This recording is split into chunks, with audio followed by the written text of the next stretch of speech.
Hello and welcome to another match reaction show on Football Tour Podcast. My name is Ozzy and I'm your host for today's show. I can't lie, I'm still disappointed with the weekend's result. We all know what game we were talking about. It's Manchester United 2, Liverpool 2. So today we'll talk about the key moments of the game and I'll also do the player ratings for Liverpool. It's also a calling show, guys. So if you'd like to come on and have your say, the link is available in the live chat. So yeah, I'll try and get you on after the player ratings. But yeah, let's get into the first half. So a very aggressive start from both teams as the first 5-10 minutes was played with great intensity. Manchester United had quite a bit of possession, but with no real end product as they failed to hit a single shot towards goal. Liverpool, on the other hand, played on the counter-attack for most of the times and had plenty of chances to score. Szoboszlai in particular had quite a few chances throughout the game. There was that first moment where he was through on goal, hits a left-footed shot. Somehow Onana sticks a hand in the air and manages to block the shot. And then minutes later, Szoboszlai has another chance on goal, but his shot was placed just over the bar. And then he has a third chance. And there's a great low cross from Robertson on the left-hand side towards the 6-yard box. Szoboszlai slides in to try and make contact with the ball, but unfortunately his effort misses the target. That was a big opportunity for Liverpool, and I think they should have scored at least hitting the target there, which he failed to do. But in the 23rd minute, Liverpool managed to break the deadlock. Robertson hits the corner, and Núñez heads the ball down towards the far post. Diaz applies a scissor kick finish and hits the back of the net. And then moments later, Salah has a shot towards goal, but Onana parries it away. Then Núñez also had a shot from the edge of the box, tried to place it in the top corner, very, very close, just goes over the bar. So overall, a decent first half for Liverpool, who produced a number of attacks, but for me, should have extended their lead by at least 1 or 2 goals. As I mentioned earlier on, Manchester United hadn't had a single shot on goal. Forget goal, it didn't have a single shot in the first half. So for me, going into second half, I was thinking as long as Liverpool can capitalize and take their chances in the second half, then the win should be coming home. But unfortunately, that's not how it panned out. Liverpool conceded a goal in the 50th minute as Kwanzaa makes the unfortunate error. His pass towards Van Dijk was a bit short. Bruno Fernandes capitalizes and hits a long shot from distance. Nicely executed from the midfielder, but we have to ask Kelleher's questions in terms of what was going on with positioning. He had it completely all wrong. Not sure why he was so far up. Very poor goal to concede. And unfortunately, that gave the United team more momentum and confidence going forward. And that was displayed in the way they were passing as they were stringing along a lot more combinations and were looking for that second goal. And unfortunately for Liverpool, that happened in the 67th minute. And what a strike it was from Menu. From a neutral point of view, that was a spectacular strike. Kelleher, for me, couldn't really do much to stop it as it was right in the top bin. Liverpool then made a few substitutions, including Harvey Elliott. And for me, he made a great impact off the bench. His passing was more precise, and he was that spark that we needed from a creative point of view. He ended up playing a part in getting the penalty, as he was the player that was attacking that right-hand side, comes infield, and then was fouled by Wan-Bissaka in the box.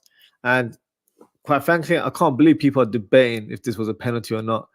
If you don't think it was, honestly, you need to take a trip down to Specsavers because that was a penalty all day long. I thought McAllister would have been the player to step up for the penalty, but it was Salah who stepped up.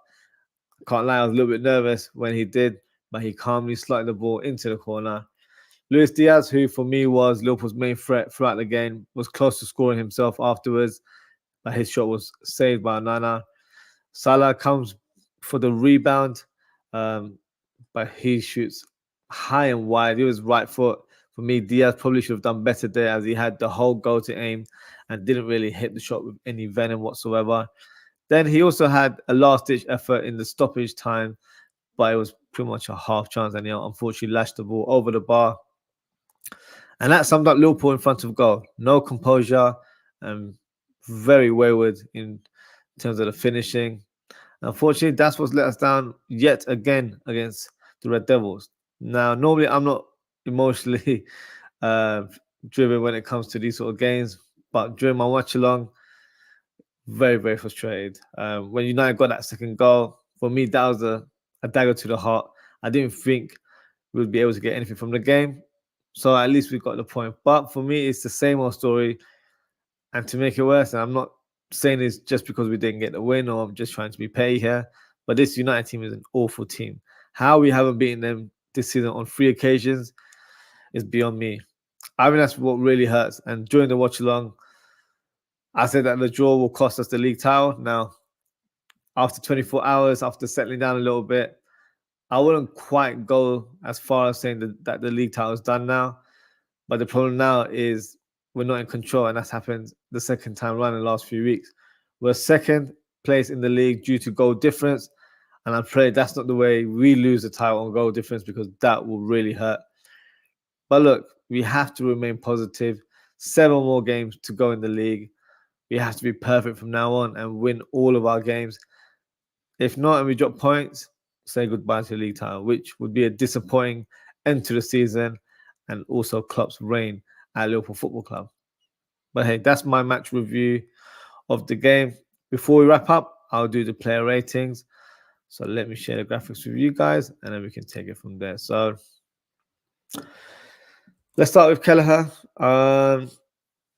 In the first half, as I mentioned, there was no shots on goal. So he was pretty much a spectator in the opening half. However, the goal that we conceded was not the right one in terms of his positioning. I'm not sure why he was so far up the pitch.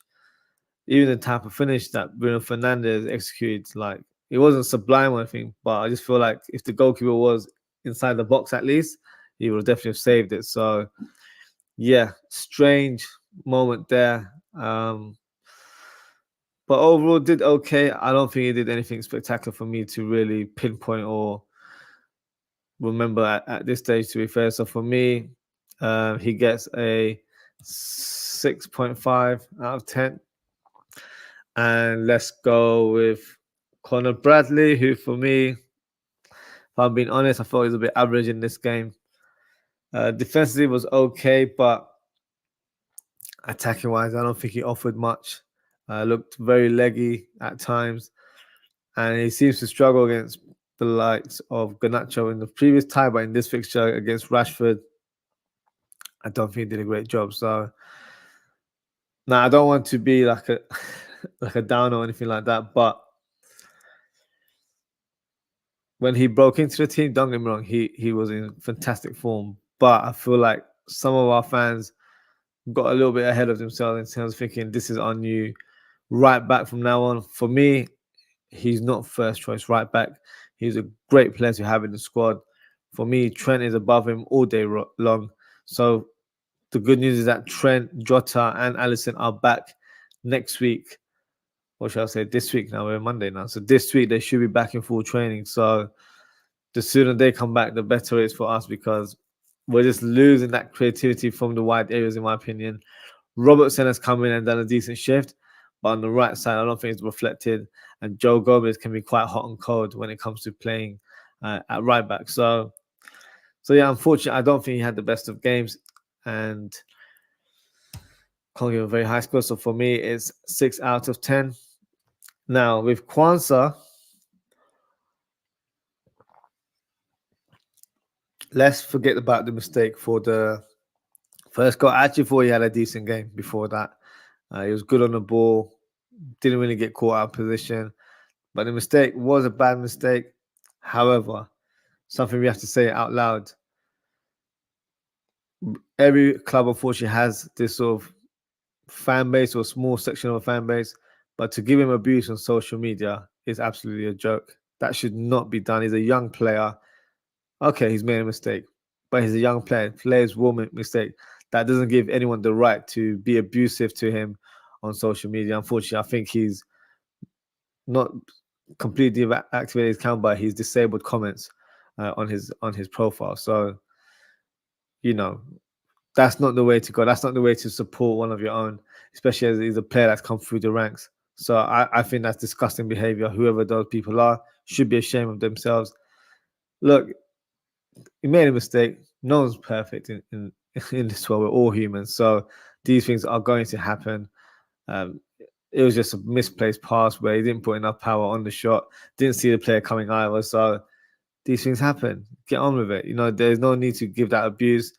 If like, you know, I'm doing a show right now where I'm giving criticism or measured criticism in terms of how I think they performed, but there's nothing personal in terms of what I'm saying with regards to the players. So people need to check themselves sometimes because that's not the way to go. That's not how you'd behave in society. So yeah, and remember he's a young kid, isn't it? He's still 19, 20, that kind of age bracket, isn't he? So yeah, have a bit of decency to, you know, behave in a right manner. That's not the way to go. So yeah, a bit sad to hear that until that he had to close his account or disable his comments. He shouldn't have to feel like that. But in terms of his performance, I thought he was all right before that goal. Obviously, that goal was their turning point of the game. And unfortunately, it led to the draw in the end. So for me, he gets a 7 out of 10. Van Dijk, for me, he was solid in the game. I don't remember him being out for or he had to defend very hard. He was covering quite well for Kwanzaa, even Bradley at times. He ended up shifting to right back a couple of moments that I remember. So defensively, I think he did a good job. In terms of the goal, the main one, can't really do much. I thought it was a great strike, to be fair. And then the first one, it's just an error, unfortunately. So these things happen. There wasn't really time for him to react from Bruno Fernandes' shot. So in terms of his performance, I think as an individual performance, he was solid. I don't think he made any mistakes. So for me, he gets an 8 out of 10. Robertson, for me, was very positive in this game. He was the spark, especially on that left-hand side, really trying to make things happen. Defensively was good as well. Yeah, just consistency in terms of finding that right pass, in terms of it being a long pass or short pass or even a cross. Just finding that range wasn't quite there. But for me, he was consistent in terms of his play. His set pieces were okay. There were a few that couldn't go past the first man. So for him, that's more to work on. So I give him a 7.5 out of 10. Endo, for me, had a bit of a quiet game, and I remember him misplacing quite a few passes. So he wasn't on top form, I'd say, in this game, unfortunately. But yeah, nothing to criticize him too hugely. I just don't think he was on top of his game. He wasn't first to make things. So he wasn't first on the ball in terms of making challenges, aerial challenges. He was out fought as well. So yeah, he just wasn't up to his high standards, unfortunately. So for me, he gets a slightly lower ranking in the last few weeks, and I'll give him a 7 out of 10. So Buzz Life for me, you know, if you watch my channel, you know I'm a big fan of Saboz's Life, but in this game I thought he was quite poor. His decision making in terms of passing was very poor. Gave the ball away a lot during that game. And even the shots that he had in the first half, he should have at least scored 1 or 2, in my opinion. Especially the last one where he slid in, but he didn't really have to slide in my opinion. Could have just, you know, used his pace and then smashed it in, placed it into the back of the net. The first shot, I think he could have done better. He took it out wide, which wasn't necessary. If it was a better first touch, then he could have shot with his right foot rather than going with his weaker left foot. So no, I think his decision making let him down. His passing was a little bit off. And yeah, I think he had probably the best chance in the first half and wasn't able to capitalize. So unfortunately, I'm going to give him quite a low rating. I'm going to give him a 6 out of 10.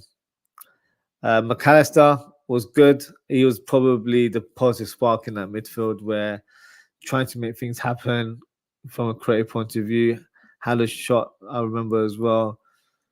But it wasn't to the highest end of the last few weeks. That wasn't down to him individually.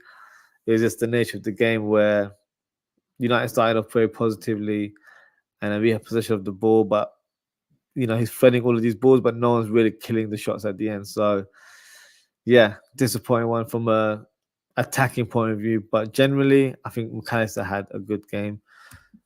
or decent game, I should say. So I'll give him an 8 out of 10.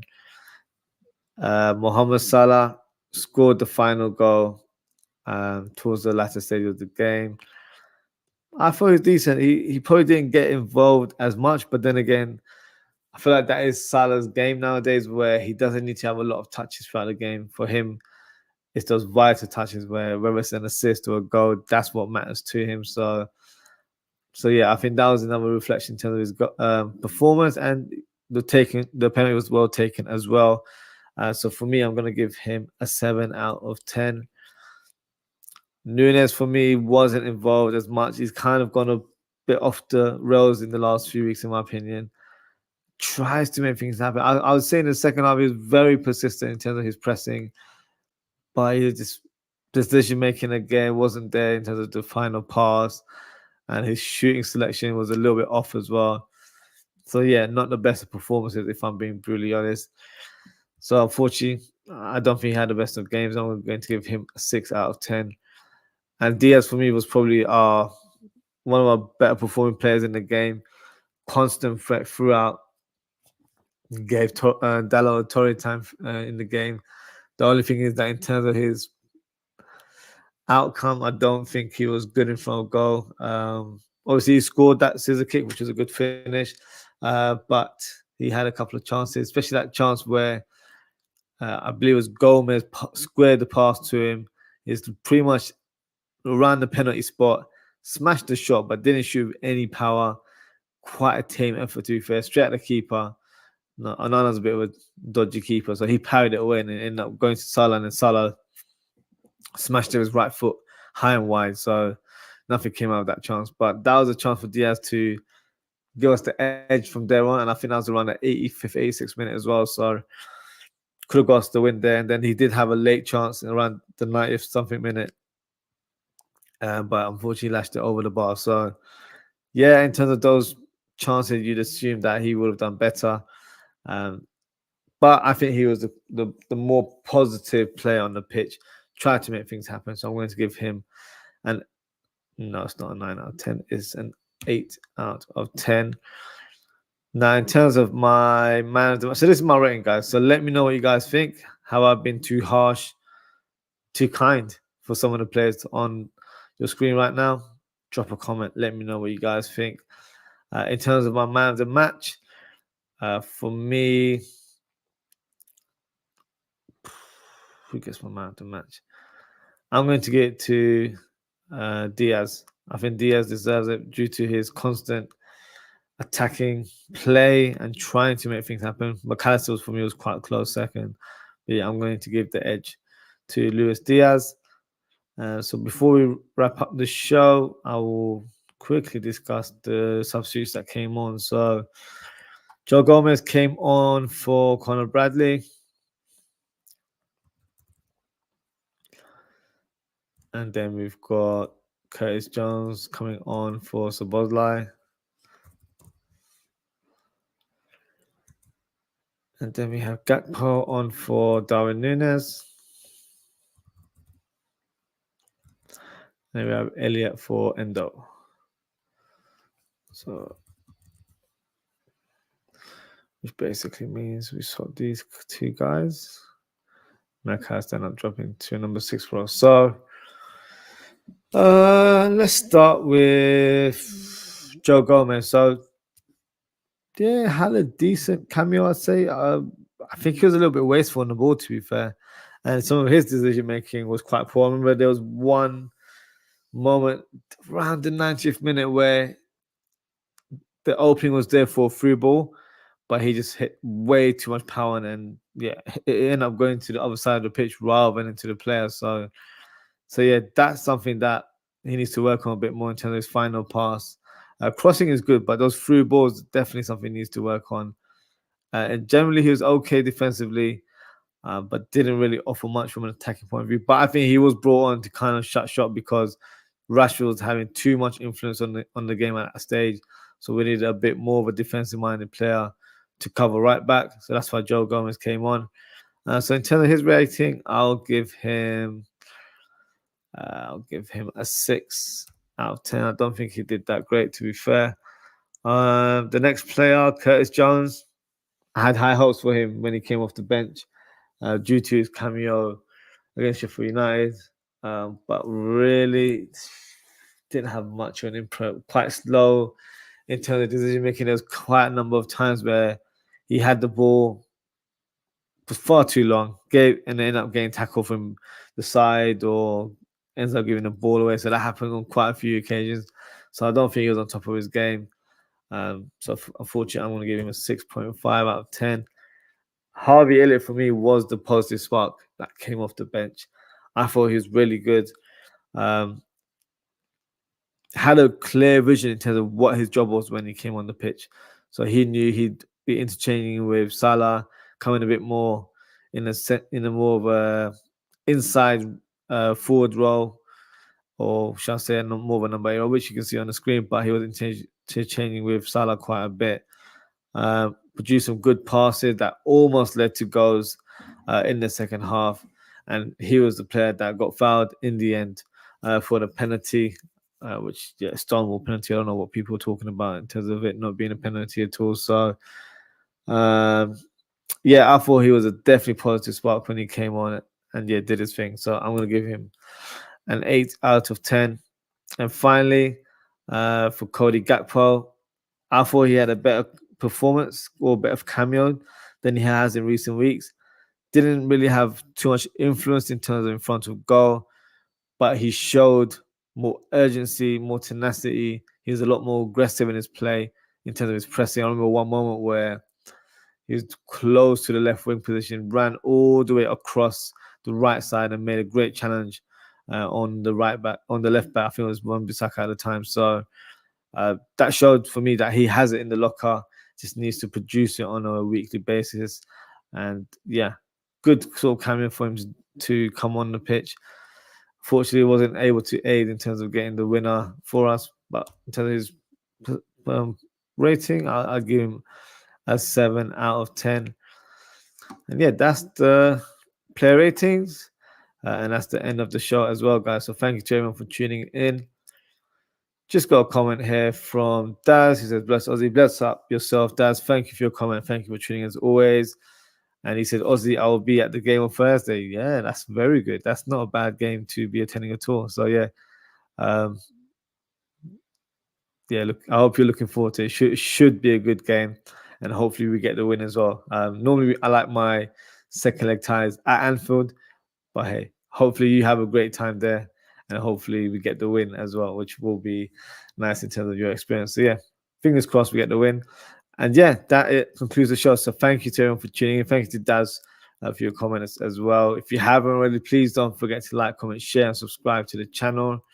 Lots of shows coming this week. So starting from tomorrow, back-to-back shows. I'll be doing the Premier League Match Week 32 review at 10 p.m.